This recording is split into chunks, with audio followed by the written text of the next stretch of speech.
If you're planning on using the 4% rule during your retirement, you have to watch this video. And here's why.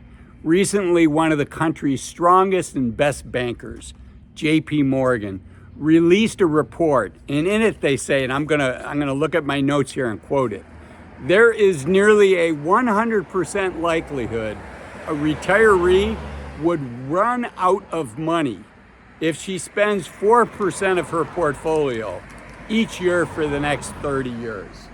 Okay, that's a big statement. That really negates a lot of the thinking that many of us have. So the question is it true?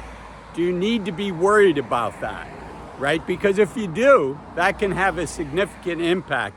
If instead of 4%, you should be spending 3% a year or 2% a year, that's a big difference in your cash flows, right? Just for easy math, if you have a $500,000, 4% a year is going to be $20,000 a year you can pull off of that account and adjust it for inflation every year. But if it's only 3%, that's $15,000. That's 25% less. And heaven forbid, if it's only 2%, you've got half of the cash flow. So that's a big number. It's worth talking about. So let me share with you what JP Morgan is talking about and my views on whether or not you should be worried. Okay, so the first thing, JP Morgan basically says, the stock market returns have been so strong in the past that we've basically preloaded. We've gotten the returns already for many years of stock market returns. And because of that, because of where we're at on a valuation basis, and instead of the historic normal returns on the stock market, their analysts are saying people are going to have lower returns. And I'm going to put a link to this report by JP Morgan so you can read it yourself. But in a nutshell, I'm paraphrasing a lot, but in a nutshell, that's pretty much what they're concerned with. So, all of our question has to be, are we worried? Do we buy into this concern by JP Morgan? And again, these are smart guys. Here, I'll give you a view of where I'm walking as I go. There's smart people at JP Morgan.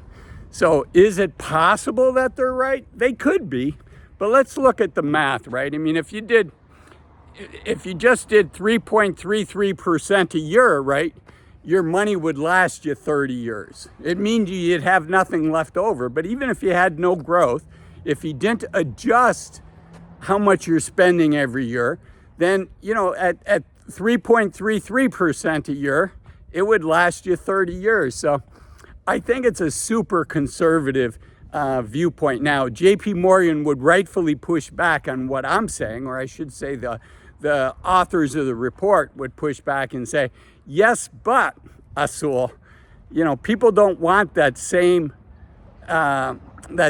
withdrawal rate that they got the first year. They want to inflate that every year. But I'm trying to put things in perspective. That perspective from that response from JP Morgan would be solid. But people have been saying for a long time, gee, we've gotten all of our stock market returns and the market's going to be flat.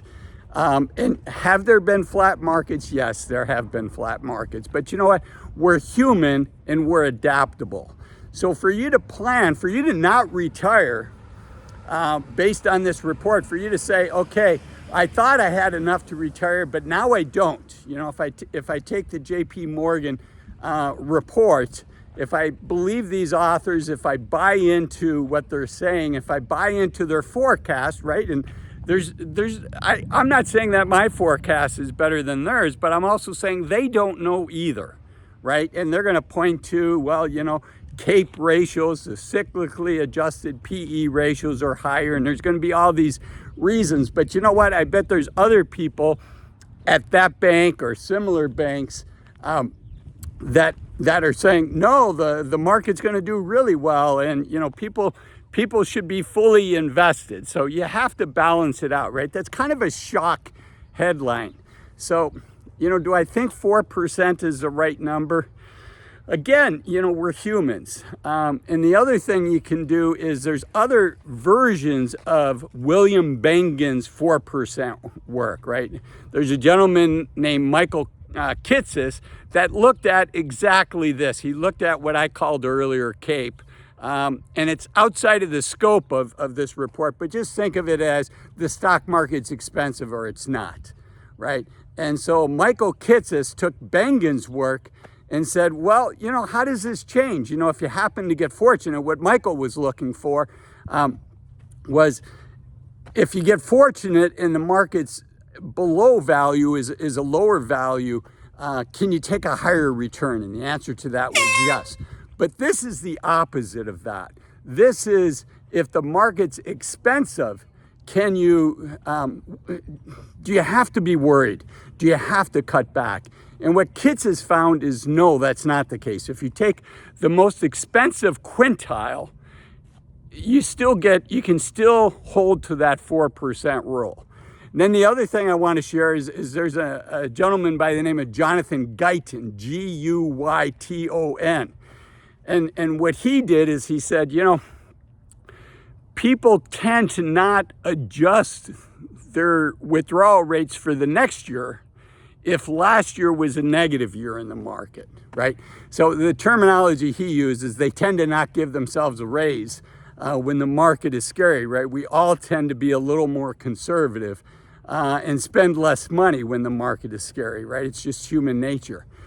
So Guyton looked and said, well, what happens if you do that? And it turned out that sustainable withdrawal rate, which is what the fancy name for the 4% rule, that goes up to north of 6%, above 6%. So am I saying you should take out 6% of your account? No, I'm not saying that at all. And in fact, this is not financial advice. I'm not giving financial advice to you. I don't know your situation. And I do encourage you to work with a fee-only financial advisor. And really, that's the best way to find out what you should be doing, what your views are, and what you want to do. But I do think it's worth your while to read this report and to hear what JP Morgan has to say in this report. But I think for most people, you know, work with a fee-only financial advisor, but to cut back the amount of money that you're spending in retirement, or even more dramatic, to not retire when otherwise you could, I think that's a big step. You know, this report talks about a person with $30 million. Okay, for that person to cut back to 2 to 3%, that's still a lot of money. But for everyday normal Americans to work another 3, 5, 7 years to get this buffer, boy, those are really valuable years. Once those years are gone for the normal everyday American, those or for anybody, those years are gone, right? But for those of us that are working hard to save money into our accounts and trying to make good decisions and invest it wisely, that's a pretty draconian move to say, you know what, you should only be taking 2 or 3%. Again, I don't have a crystal ball. I don't know, but here's what I do know. You'll enjoy watching this video up here that talks about average income for retirees in America, and this video down here that talks about 5 reasons to retire as soon as you can.